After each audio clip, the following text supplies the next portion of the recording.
Welcome to the Pixels and Projects podcast. If you find yourself struggling with onboarding remote employees and trying to get them to fit in with the team, this is the episode for you. That's right. Never meeting face-to-face showcases unique challenges for leaders.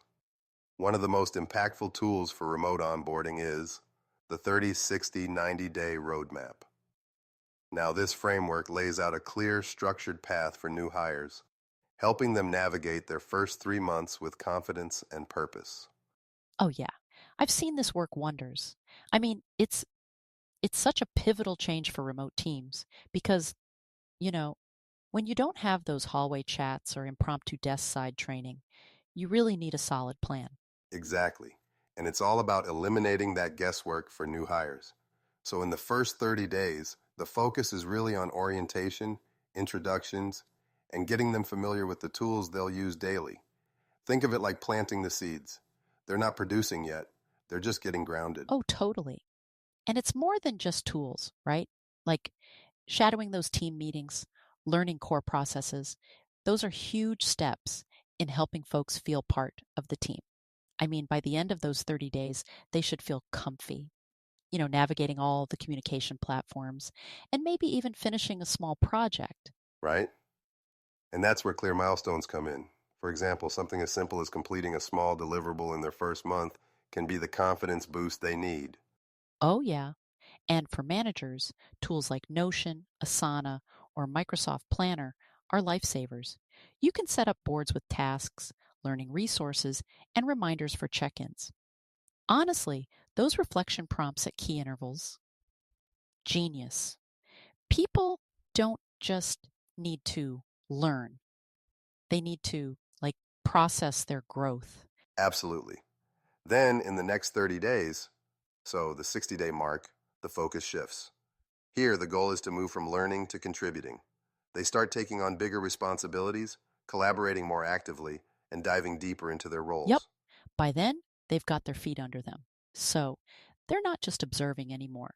They're actively participating and, dare I say, making an impact. That's when you start seeing the aha moments. I just love those, y'all. And by days 60 to 90, that's where it all starts coming together. At this stage, new hires should feel independent, like they're fully integrated into the team. They're not just checking boxes, they're owning projects, making decisions, and building momentum. And you know what's so powerful here?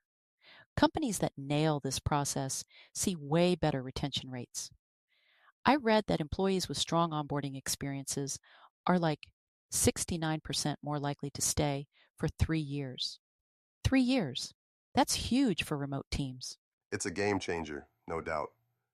And when you think about it, the upfront investment in creating this roadmap pays, exponential dividends later. You're not just setting them up to survive, you're ensuring they thrive in your organization. That's right.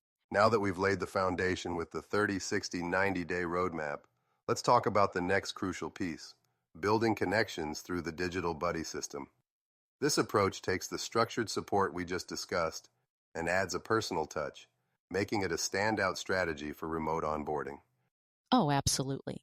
I mean, having a buddy, it's like having a backstage pass to, how your team really works. There's just no replacement for that one on one connection, especially in remote setups. Exactly, and the key here is structure. It's not just, hey, let's pair someone new with a seasoned pro and hope for the best. Successful buddy systems require intentional design. For example, starting with daily short check-ins during the first week helps form that initial connection. And yes, as the weeks go on, you scale those back, right? Like by the second month, you're doing weekly 30-minute calls instead of daily ones. Right? Because as things progress, the buddy's role shifts from hands-on guidance to being more of a support system. Addressing unwritten rules or clearing up processes that might still be a little fuzzy. Those moments are where the magic happens. Oh, yeah. That's when new hires start feeling comfortable enough to ask stuff like, hey, why do we use, this tool instead of that one? Or, what's the backstory on that team process? It's those little conversations that break down the barriers. And to make it really effective, you need strong discussion prompts. Simple questions like, what's one thing that feels unclear so far? Or what's been the most surprising part of your onboarding? Things like that. They open the door for honest conversations. Oh, and let's not forget, managers can totally support the buddy process with extra tools, like setting up a dedicated Slack or Microsoft Teams channel just for buddies, or surveying both the buddies and new hires at 30, 60, 90 days to adjust the program. Super smart. Yeah, that feedback loop is critical. I always say don't just set it and forget it. Iterate on what's working and what's not. Can I share a quick example here? Please do. So, a team I worked with at a startup paired each newcomer with a buddy who wasn't their direct manager. And by the end of the buddy's first 3 months, oh my gosh, team cohesion skyrocketed. They saw real company alignment and productivity gains fast. That's such a great example. It really highlights the power of these kinds of systems. You're not just onboarding people, you're giving them a partner, someone to help them navigate both the tangible and intangible sides of your team. So true. Building on the idea of intentional support from the buddy system, let's dive into two additional tools that can really take your remote onboarding to the next level: a solid knowledge base and structured new hire rounds. Used alongside what we've just discussed, these strategies can transform how smoothly and confidently new hires integrate into your team. Oh, for sure. And I mean, they're kind of like the unsung heroes of onboarding, right? A well organized knowledge base. It's like giving someone the keys to your information vault. Exactly. And a knowledge base isn't just about dumping a bunch of documents into folders. It needs to be comprehensive, searchable, and user-friendly. Think video tutorials, FAQs, process flowcharts, all with clear tagging and updated timestamps. It saves time for new hires and the team alike. Yes. And adding videos from leadership. Oh my gosh, that's such a nice touch. It really connects people to the mission and culture right away, even when they're remote. Like, here's what we're about, here's how we do things. So powerful. Absolutely, it's all about giving them the tools to self-navigate. For example, I've seen teams use platforms like Confluence, OneNote, or Notion, combined with Loom or Microsoft Stream for video content. And it immediately gives new hires the confidence to find answers on their own.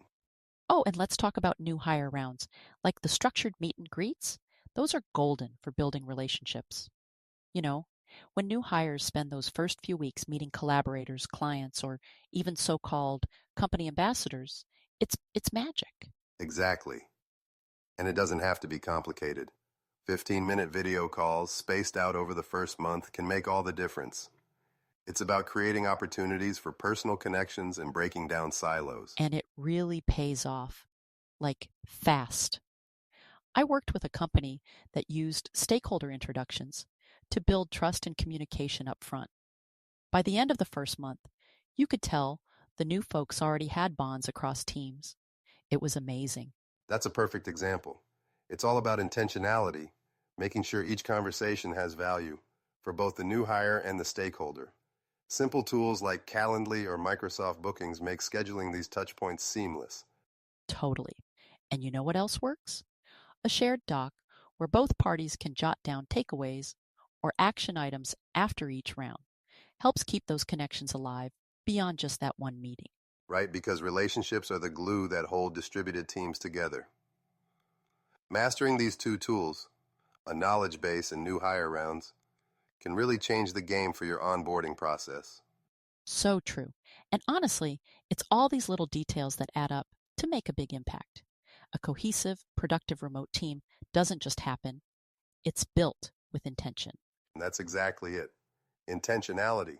And with these frameworks we've discussed today, you're not just onboarding new hires, you're setting up your team for long-term success.